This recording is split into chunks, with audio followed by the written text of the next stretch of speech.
Welcome to part one of our PSE webinar series, How to Use the PSE Approach for Creating Healthy Communities. We're excited to be together today to learn about one of the foundational parts of our work here at Holzfire, policy, systems, and environmental change. And we're thrilled to partner with USC SNAP Ed to provide today's training, as they provide similar training to food policy councils around the state. This webinar is brought to you by Healthy Blue SC, the official managed care organization of Holzfire. Our speakers want to hear from you, so if you have any questions at any time during the webinar, please make sure you put them in the chat, and we will get those answered at the end during the Q&A part of our webinar. Also, if you have any examples of PSE changes from your communities that you'd like to share, we'd love to see those as well. And we'll definitely mention those during the Q&A. At this time, I'll introduce myself and our presenters for today's webinar. My name is Brandy Freeman. I am the Marketing Communications Manager at Holzfire.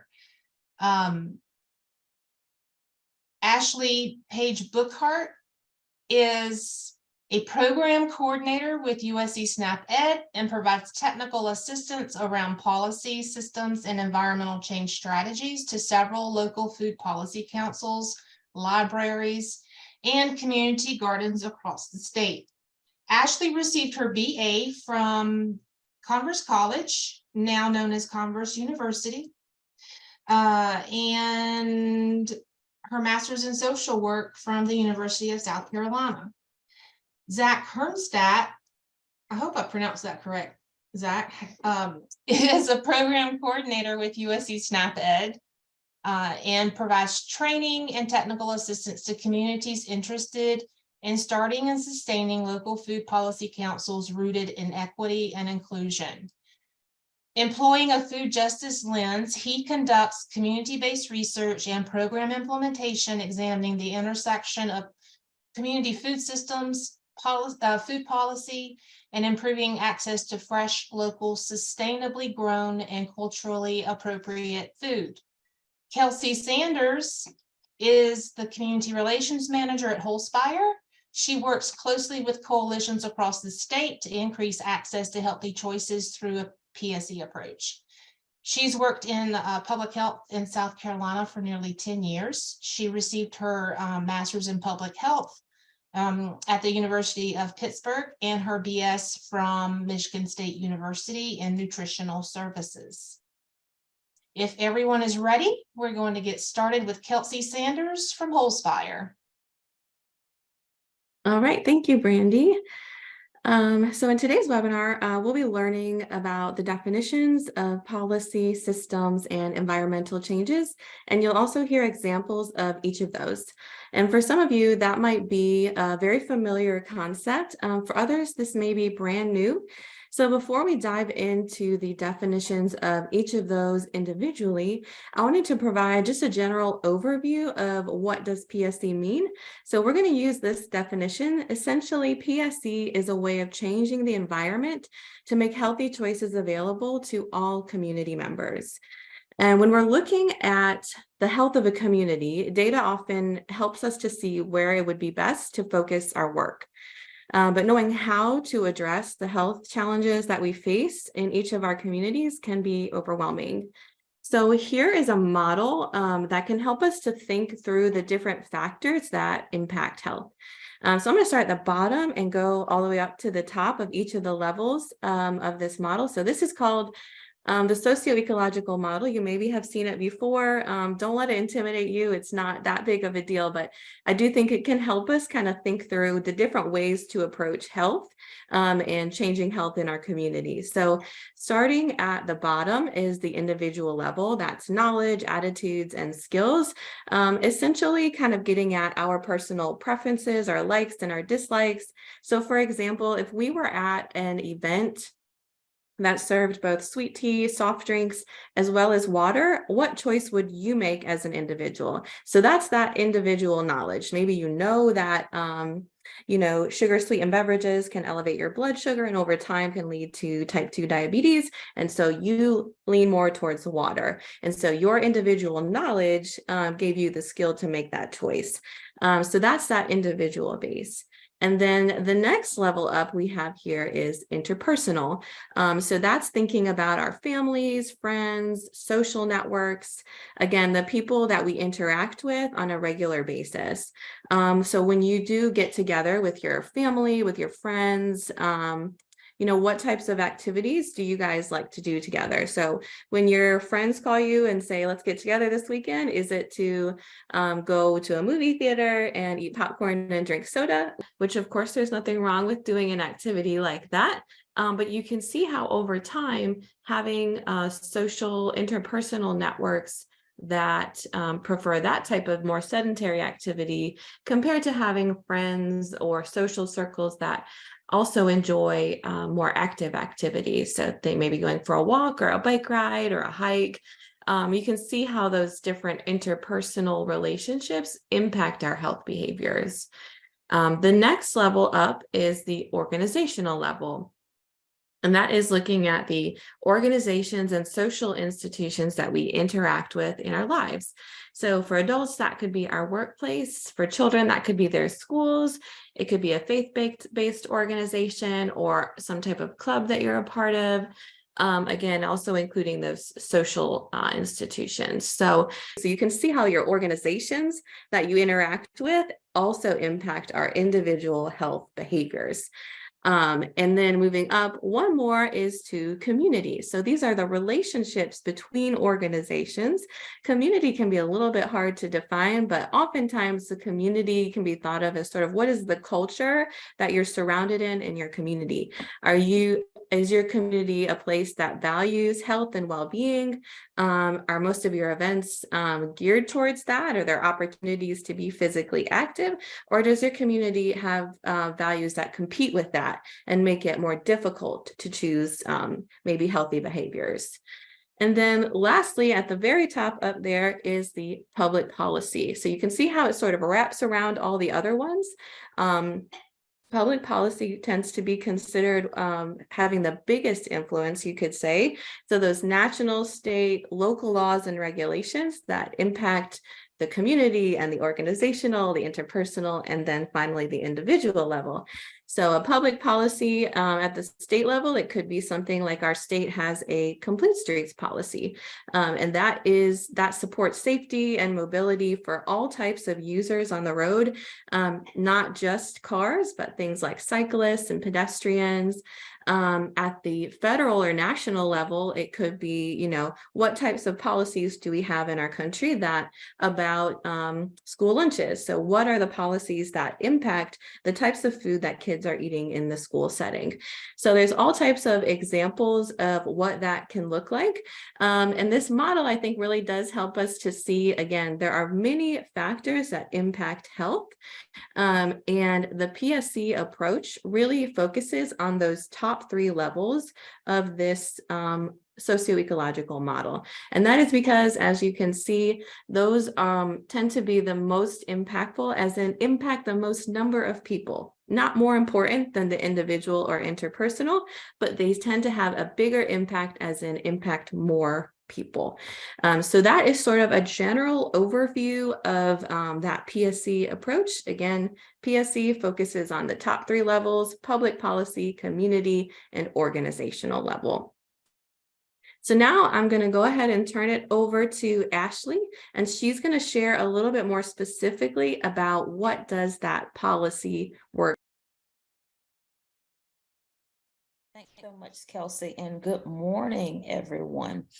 A policy is a set of rules that guides actions, especially in government, schools, and businesses. This can be a federal, state, or local law, but it can also be a policy within an organization, such as a school, a workplace, or a church. Changing a policy creates a sustainable change in an environment, and it also impacts a lot of people.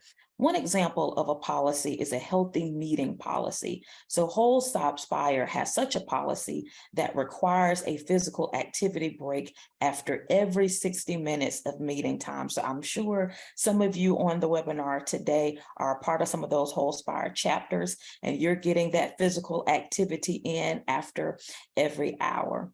Another example is an open community use policy. So up in Cherokee County, the school district has a policy that allows community members to use school grounds outside of school hours and also where schools events for free.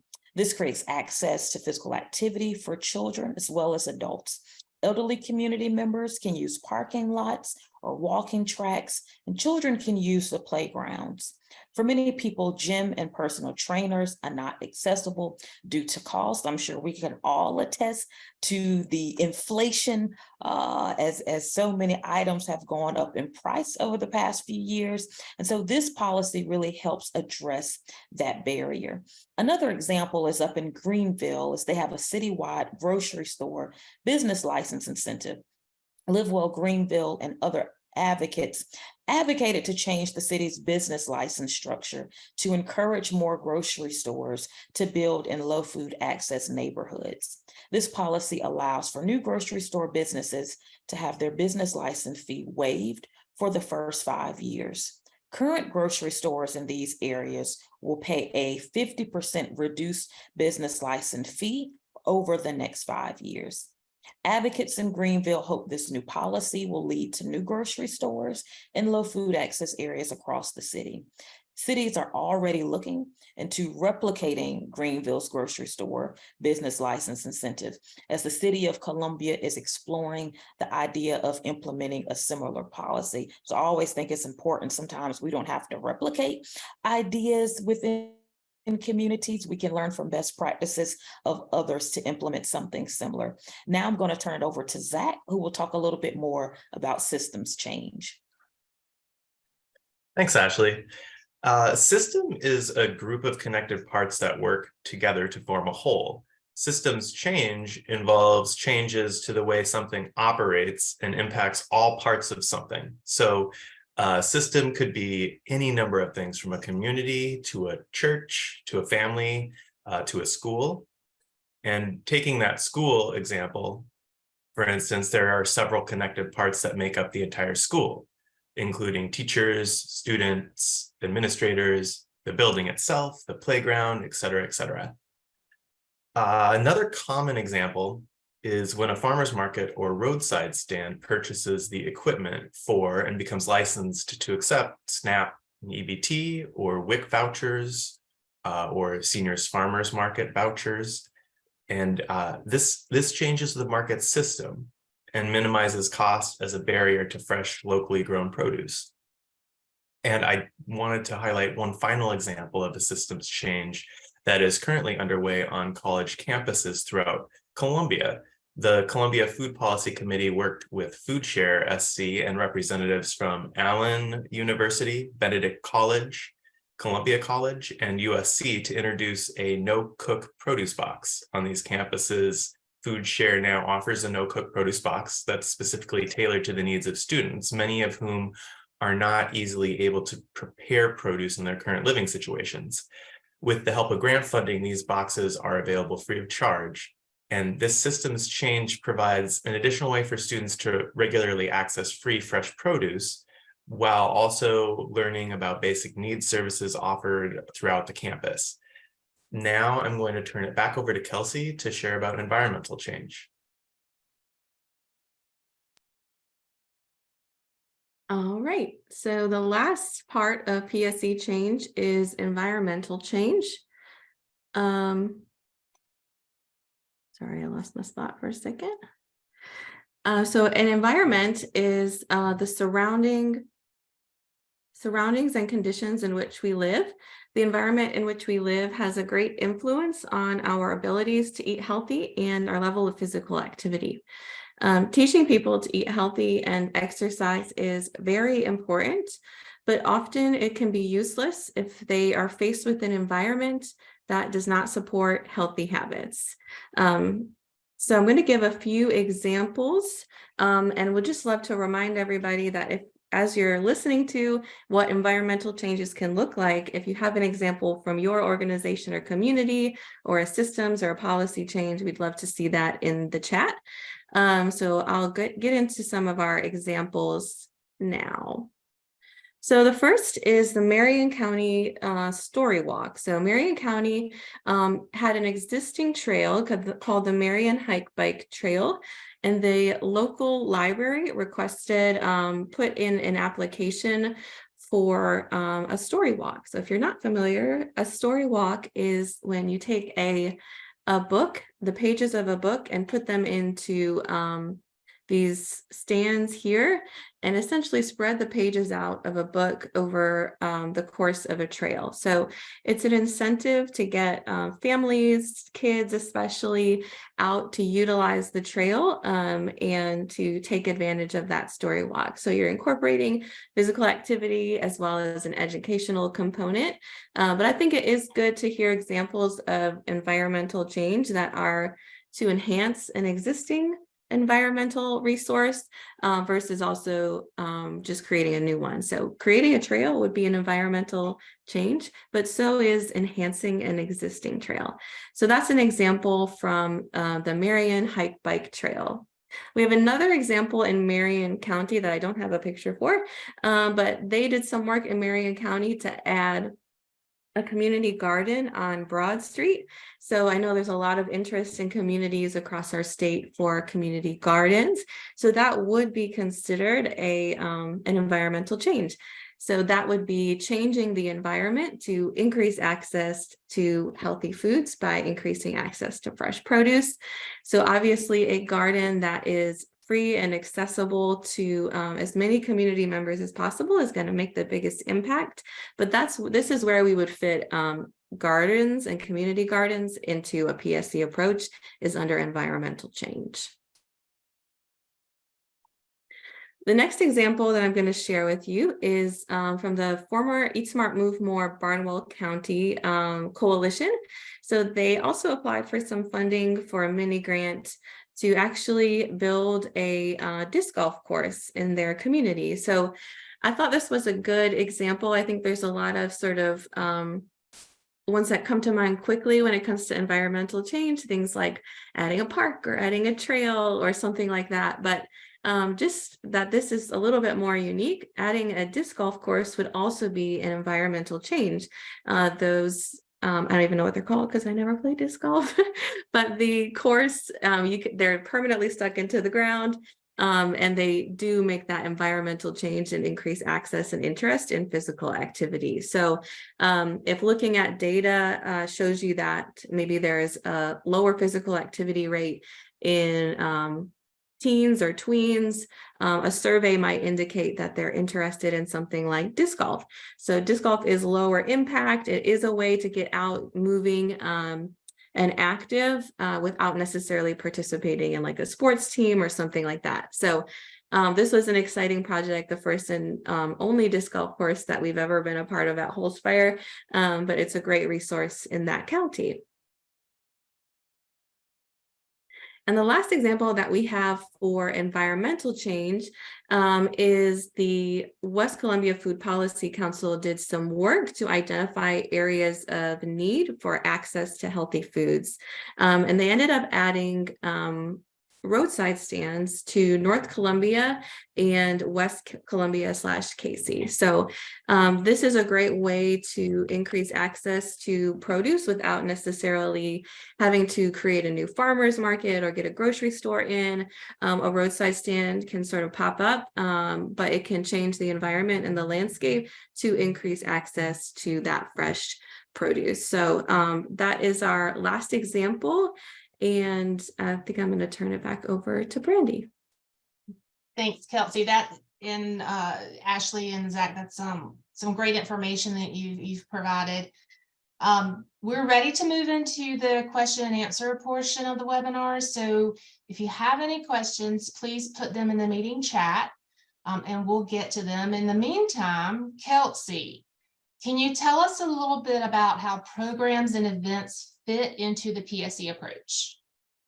For sure. So I think this is a really important question to answer because as Brandy mentioned in the beginning, the PSE approach is really the sort of main way that we at Wholespire work on community change. And I know it's a priority for Ashley and Zach and their work at USC SnapEd as well. However, we do just want to reiterate, that programs, events, and education are also very important parts of this work. And oftentimes they can go hand in hand. Programs, events, and education offer an opportunity for direct relationships to build trust and connection with people. And for those of you that work in a community, there's really no replacement for that type of connection and to really hear from the community itself. But I also think that pairing programs with PSE changes can really pack an even bigger punch when it comes to making an impact. So for example, let's say your community has worked really hard to raise money and advocate for something like a new trail in your community. That new resource is incredible. That's an environmental change. It's considered sustainable. But if nobody knows about it, then it's really not that helpful to the community.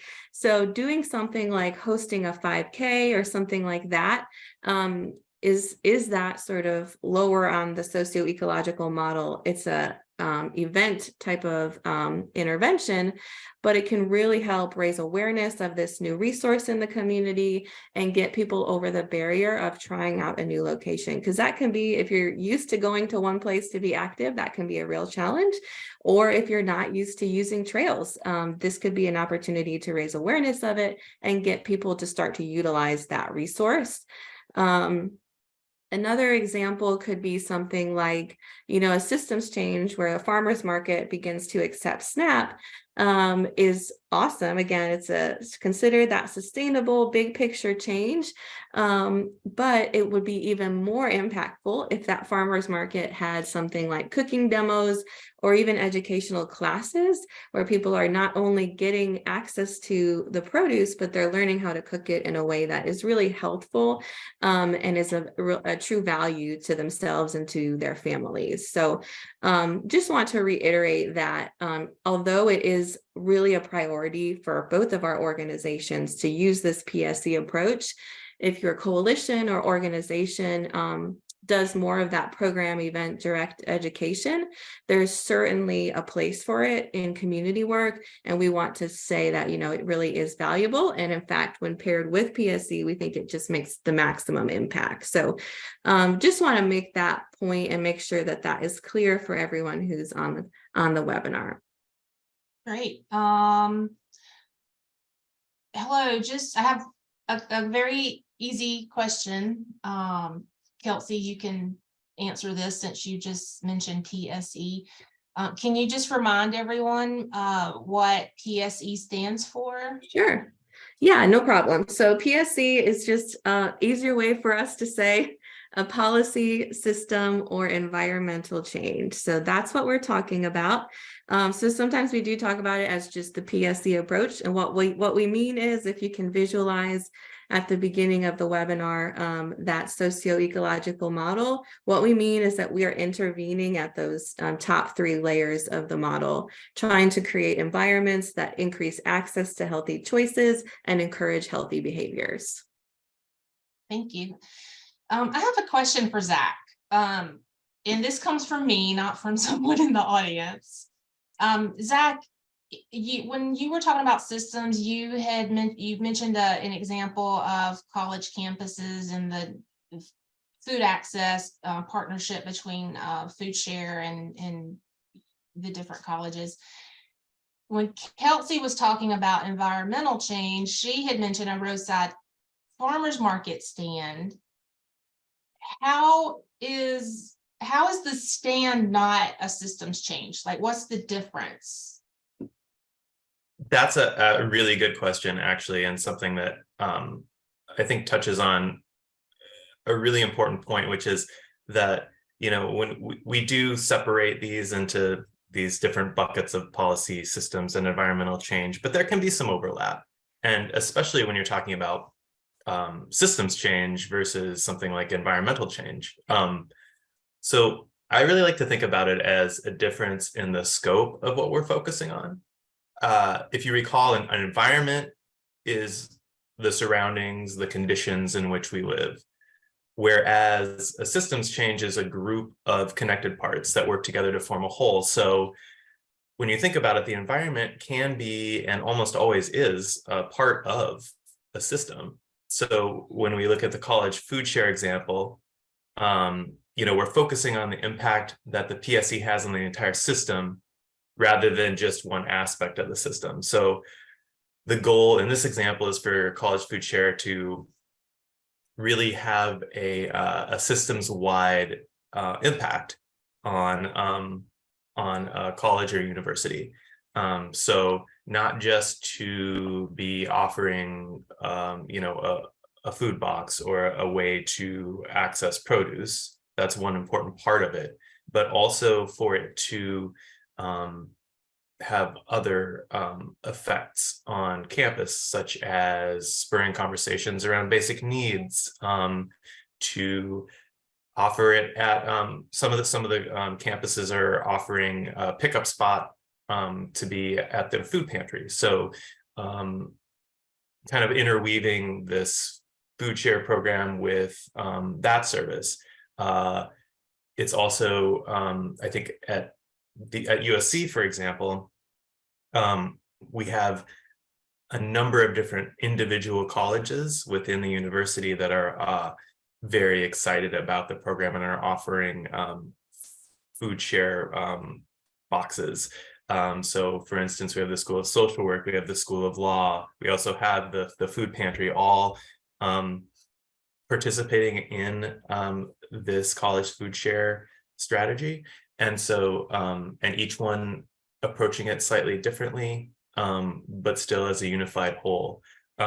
So I think really, again, it's really looking at an environment being part of the system, but really looking at the scope of what we're focusing on overall within the PSE strategy.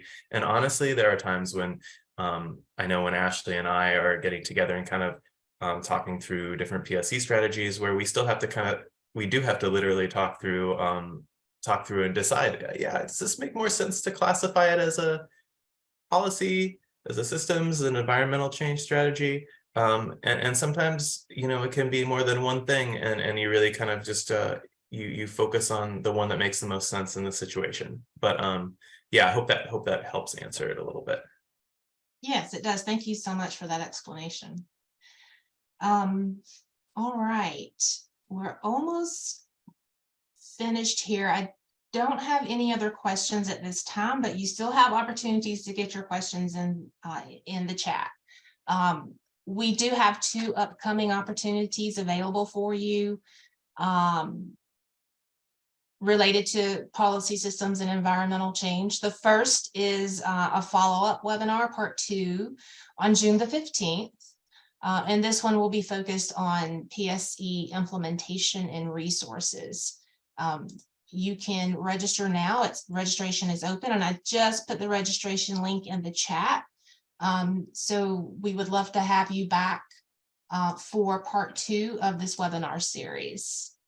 Our next opportunity is the Holspire Collaborative. This is a conference that we at Holspire are hosting. It's our first in-person event since before before the pandemic. And this is a really good opportunity for you to really learn how programs and PSE strategies complement each other because of the topics that we're going to be covering. Some of them do pertain to programs, so we're going to make that connection for you. It's also, we're going to have workshops rather than breakout sessions, so you get more time collaborating amongst each other within the sessions, brainstorming, finding out what the differences and similarities are of your various health coalitions and organizations and your approaches and tactics that you use. So we encourage you to register for the collaborative. Early bird registration is open right now. It ends March the 27th. And we would love to have you there. You can visit wholespire.org to get more information on this event. All right, so this is a relatively short webinar, that's fine. We appreciate all of you attending today. We would love to have your thoughts on today's webinar, so please make sure you complete the survey. It should pop up on your screen, and we hope